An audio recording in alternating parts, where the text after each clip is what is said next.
ನಮಸ್ತೆ ಗೆಳೆಯರೇ, Sunil Bhumika life line YouTube ಚಾನಲ್ಗೆ ಎಲ್ಲರಿಗೂ ಸ್ವಾಗತ. ಇವತ್ತಿನ ಬ್ಲಾಗ್ ಏನಿದೆ ಅಂತ ನೋಡೋಣ. ಬೆಳಗ್ಗೆ ಎದ್ದು ಸ್ನಾನ ಮಾಡಿ ಮನೇಲಿ ಪೂಜೆ ಮಾಡಿ ನಮ್ಮ ಕಲೆಗೇಟಲ್ಲಿ ಮಾಗಡಿಲಿರುವಂಥ ಗಣಪತಿ ಕೈ ಮುಗಿದು ಅಲ್ಲಿಂದ ಊರಿಗೆ ಸ್ಟ್ರೈಟ್ ಬಸ್ ಹತ್ಕೊಂಡು ಹೊರಟೆ. ಸೊ ನಮ್ಮ ಮದ್ದೂರಿಗೆ ಹೋಗಬೇಕಿತ್ತು. ಮದ್ದೂರಿಂದ ಅಲ್ಲಿ ನಮ್ಮ ಅಕ್ಕ, ನಮ್ಮ ಅಣ್ಣ, ನಮ್ಮಮ್ಮ, ನಮ್ಮ ಹುಡುಗರೆಲ್ಲ ರೆಡಿಯಾಗಿದ್ದರು. ಅಲ್ಲಿಂದ ಕಾರ್ ತೊಗೊಂಡು ಚನ್ನಪಟ್ಟಣ ತಾಲೂಕು ಗರ್ಕಳ್ಳಿ ಎಂಬ ಊರಲ್ಲಿ ನಮ್ಮ ಮನೆ ದೇವರಿರೋದು ಸಿದ್ದೇಶ್ವರ ಸ್ವಾಮಿ ಪ್ರಸನ್ನ. ಹುಡುಗರೆಲ್ಲ ಮಲಗಿದ್ರು. ಸೊ ಅಲ್ಲಿಂದ ಕಾರ್ ಹಿಡ್ಕೊಂಡು ಹೊರಟಕ್ಕೆ ಸ್ಟಾರ್ಟ್ ಮಾಡ್ದು. ಬೆಟ್ಟ ಅಲ್ಲಿಂದ ಜಾಸ್ತಿ ದೂರ ಇಲ್ಲ, 200-300 ಮೀಟ್ರ್ ಇದೆ ಬೆಟ್ಟ ಅಷ್ಟೇ. ನೀಟಾಗಿ ಕಲ್ಲೆಲ್ಲ ಹಾಕಿದ್ದಾರೆ, ಜೊತೆಗೆ ತಂಪಾಗಿತ್ತು, ಸ್ವಲ್ಪ ಚಳಿ ನಿಂತಿತ್ತು. ಆರಾಮಾಗಿ ಬೆಟ್ಟ ಹತ್ಕೊಂಡು ಹೊರಟು ಎಲ್ಲರೂ, ಹುಡುಗರು, ನಾವು ಎಲ್ಲರೂ ದೇವ್ರ ಪೂಜೆಗೆ ಬೇಕಿದ್ದಂಥ ಐಟಮ್ಸ್ ಎಲ್ಲ ತೊಗೊಂಡು ಹೊರಟು. ಸೊ ಮಧ್ಯದಲ್ಲಿ ಗೊತ್ತಲ್ಲ ನಮ್ಮ ಬಾಸ್ ಆಂಜನೇಯ ಸ್ವಾಮಿ, ಅವ್ರಿಗೊಂದು ಕೈ ಮುಗಿದು ಅಲ್ಲಿಂದ ಬೆಟ್ಟ ಹತ್ತಕ್ಕೆ ಸ್ಟಾರ್ಟ್ ಮಾಡೋದು. ಮತ್ತು ತುಂಬ ದೂರ ಇರಲಿಲ್ಲ, ಅಲ್ಲಿಂದ ಸ್ವಲ್ಪ ಹತ್ರನೇ ಇತ್ತು. ಇವನು ನೋಡಿ, ಇವನು ನಮ್ಮ ಅಕ್ಕನ ಮಗ ಸಮರ್ಥ ಅಂತ. ಸೊ ಅವನ ಜೊತೆ ನಾನು ಬೆಟ್ಟ ಹತ್ಕೊಂಡು ಹೋಗ್ತಾಯಿದ್ದೆ. ಅಲ್ಲಿಂದ ನಿಯರ್ ಇತ್ತು, ಸೊ ಬೇಗ ಹತ್ಕೊಂಡು ಹೊರಟು. ಬೆಟ್ಟದಿಂದ ವ್ಯೂಸ್ ತುಂಬ ಚೆನ್ನಾಗಿತ್ತು. ನಮ್ಮ ಮನೆ ದೇವರು ಸಿದ್ದೇಶ್ವರ ಸ್ವಾಮಿ ಪ್ರಸನ್ನ. ಅಲ್ಲಿಂದ ಸುತ್ತ ಎಲ್ಲ ಹಳ್ಳಿಗಳನ್ನ ನೋಡ್ಬೋದಿತ್ತು. ವ್ಯೂ ಚೆನ್ನಾಗಿತ್ತು. ಬೆಂಕಿ ಹಚ್ಬಿಟ್ಟಿದ್ರು ಸ್ವಲ್ಪ, ಮುಂದೆ ಸಮ್ಮರ್ ಇದೆ ಅಂತ. ಇದೇ ನೋಡಿ ನಮ್ಮ ಮನೆ ದೇವರು ಒಳಗಡೆ ಕಲ್ಲು ಮತ್ತು ಒಳಗಡೆ ಇರುವಂಥ ದೇವಸ್ಥಾನ ಇದು. ಇದೆಲ್ಲ ನನ್ನ ಫ್ಯಾಮಿಲಿ ಒಳಗಡೆ ಕುಂತಿದ್ದೀವಿ. ದೇವರಿಗೆ ನಮ್ಮ ಅಣ್ಣನ ಮಗ, ಅವನ ಕೈಯಾರ ಅವನೇ ಆರತಿ ಮಾಡ್ತಿದ್ದ. ಅವನು ಹುಟ್ಟಿದ ಹಬ್ಬ ಇದ್ದಿದ್ದ ಕಾರಣ ಇವತ್ತು ನಾವು ದೇವಸ್ಥಾನಕ್ಕೆ ಹೋಗಿದ್ದಿದ್ದು ಆ್ಯಕ್ಚುಲಿ. ಅಲ್ಲಿಂದ ಪೂಜೆ ಮುಗಿಸ್ಕೊಂಡು ಸೊ ನಾವು ಸ್ಟ್ರೈಟು ನಮ್ಮ ಊರಿಗೆ ಬರೋಣ ಅಂತ ಅಂದ್ಬಿಟ್ಟು ಬಂದು. ಅಲ್ಲಿಂದ ನಮ್ಮ ಊರಿಗೆ ಒಂದು 10-12 ಕಿಲೋಮೀಟ್ರ್ ಆಗುತ್ತೆ. ಇದು ನಮ್ಮ ಹಳ್ಳಿ ಆ್ಯಕ್ಚುಲಿ. ಇಲ್ಲೇ ನಮ್ಮ ಜಮೀನೆಲ್ಲ ಇರೋದು. ಅಲ್ಲಿಂದ ಕಾರಲ್ಲಿ ಒಳಗಡೆ ಒಂದು ಅರ್ಧ ಕಿಲೋಮೀಟ್ರ್ ಹತ್ತಿರ ಬರಬೇಕು. ಮೇನ್ ರೋಡಿಂದ ಒಳಗಡೆ ಬಂದು ನಮ್ಮದು ಫಾರ್ಮ್ ಹೌಸ್ ಇದೆ.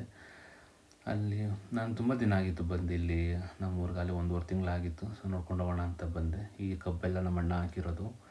ಅವನು ಫಾರ್ಮಿಂಗು ಮಾಡ್ತಾನೆ, ಬೇರೆ ಕೆಲಸನೂ ಮಾಡ್ತಾನೆ. ಸೀದಾ ನಮ್ಮ ಫಾರ್ಮ್ ಹೌಸ್ ಹತ್ರ ಬಂದೆ. ಸೊ ನಮ್ಮ ಫಾರ್ಮ್ ಹೌಸ್ ಹತ್ರ ನಮ್ಮಪ್ಪ ಎಲ್ಲ ಥರ ಐಟಮ್ಸ್ಗಳು ಹಾಕಿದ್ರು. ಅಂದರೆ ತರಕಾರಿಗಳು, ಕಡಲೆಕಾಯಿ ಬೀಜ, ಆಮೇಲೆ ಜೋಳ, ಬೆಂಡೆಕಾಯಿ, ಏನೇನೋ ಬೇರೆ ಬೇರೆ ಥರ ತರಕಾರಿಗಳನ್ನ ಹಾಕಿ ಸ್ವಲ್ಪ ಹಾಕ್ಕೊಂಡಿದ್ರು ಅವ್ರ ಟೈಮ್ ಪಾಸ್ಗೋಸ್ಕರ. ಅಲ್ಲಿಂದ ಸೀದಾ ನಡ್ಕೊಂಡು ಇನ್ನೊಂದು ಸ್ವಲ್ಪ ದೂರ ಹೋಗಬೇಕು. ನಮ್ಮ ಜಮೀನು ಇರೋದು ಅಲ್ಲಿಂದನೇ ಒಂದು 2 ಎಕರೆ ಇದೆ ನಮ್ಮ ಜಮೀನಿದು. ಈ ಜಮೀನಲ್ಲಿ ನಾವು ತರಾವರಿ ಹಾಕಿದ್ದಾರೆ ನಮ್ಮಪ್ಪ. ಏನೇನೋ ಕಾಳುಗಳು, ತರಕಾರಿಗಳು ಅಂತ ಏನೇನೋ ಹಾಕಿದ್ದಾರೆ. ಸೊ ಇದು ಬಟರ್ ಫ್ರೂಟ್ ನೋಡಿ, ನಾನು ಬಟರ್ ಫ್ರೂಟ್ ಸಹ ಹಾಕಿದೆ. ಇದು ನಾನು ಹಾಕಿದ್ದಿದೆ ಆ್ಯಕ್ಚುಲಿ. ಫ್ರೀ ಟೈಮ್ ಇದ್ದಾಗ ಸ್ವಲ್ಪ ಬಟರ್ ಫ್ರೂಟ್ ಹಾಕಿ ಬಿಟ್ಟಿದ್ದು. ಸೊ ಇದಕ್ಕೆಲ್ಲ ಆಲ್ಮೋಸ್ಟ್ 1 ವರ್ಷ 2 ವರ್ಷ ಹತ್ತತ್ರ ಆಗಿದೆ ಟೈಮು. ಚೆನ್ನಾಗಿ ಬಂದಿದೆ. ಸೊ ಜೊತೆ ತೆಂಗಿದೆ, ಭೂಮಿ ಚೆನ್ನಾಗೇ ಇದೆ. ಜೊತೆಗೆ ಬಾಳೆ, ಟೊಮೆಟೊ, ಬದನೆಕಾಯಿ, ಪರಂಗಿಕಾಯಿ, ಮೆಣಸಿನ್ಕಾಯಿ, ಏನೇನೋ ಥರ ತರಕಾರಿಗಳು ನಮ್ಮಪ್ಪ ಹಾಕಿದ್ದಾರೆ. ಸೊ ನೀಟಾಗಿ ಹೊಲ ಎಲ್ಲ ಮೇಂಟೈನ್ ಮಾಡ್ಕೊಂಡಿದ್ದಾರೆ. ಚೆನ್ನಾಗಿದೆ. ಏಲಕ್ಕಿ ಗಿಡ ಇದು.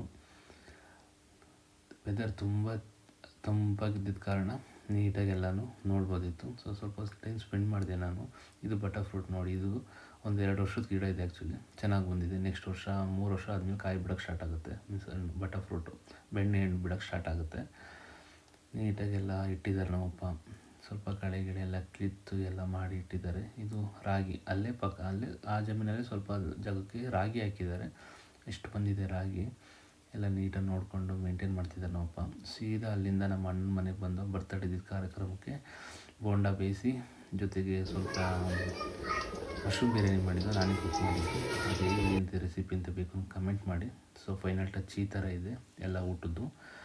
ಬರ್ತ್ಡೇ ಸೆಲೆಬ್ರೇಷನ್ ಸ್ಟಾರ್ಟ್ ಆಯಿತು. ನಾನು ಸೈಡಲ್ಲಿ ನಿಂತ್ಕೊಂಡು ಊಟ ತಿನ್ಕೋತಾ ಇದ್ದೆ. ಬಿಕಾಸ್ ನಾನು ಮತ್ತೆ ರಿಟರ್ನ್ ನಮ್ಮೂರಿಗೆ ಬರಬೇಕಿತ್ತು ಮಾಗಡಿಗೆ. ಅವ್ರು ಸೆಲೆಬ್ರೇಷನ್ ಮಾಡ್ತಿರೋ ಸೈಡಲ್ಲಿ ಅಡುಗೆ ಆಗಿತ್ತು. ತಿನ್ಕೊಂಡು ನಾನು ಸೈಡಲ್ಲಿ ನಿಂತ್ಕೊಂಡು ನೋಡ್ಕೊತಾ ಇದ್ದೆ. ಸೊ ಕೇಕ್ ಕಟ್ ಮಾಡೋದು ಮುಗೀತು. ಹುಡುಗರು ಎಂಜಾಯ್ ಮಾಡ್ಕೊಂಡೆಲ್ಲ ಕೇಕ್ ಕಟ್ ಮಾಡ್ತಿದ್ದೋ. ನಾವು ನಮ್ಮ ಅಣ್ಣನ ಮಗ, ನಮ್ಮ ಅಕ್ಕನ ಮಗಳವಳು, ಹುಡುಗರೆಲ್ಲ ಸೇರಿ ಕಟ್ ಮಾಡ್ತಿದ್ದೋ. ಇವತ್ತಿನ ಬ್ಲಾಗ್ ಹೀಗಿದೆ. ಲೈಕ್ ಮಾಡಿ, ಸಬ್ಸ್ಕ್ರೈಬ್ ಮಾಡಿ, ಶೇರ್ ಮಾಡಿ ಫ್ರೆಂಡ್ಸ್.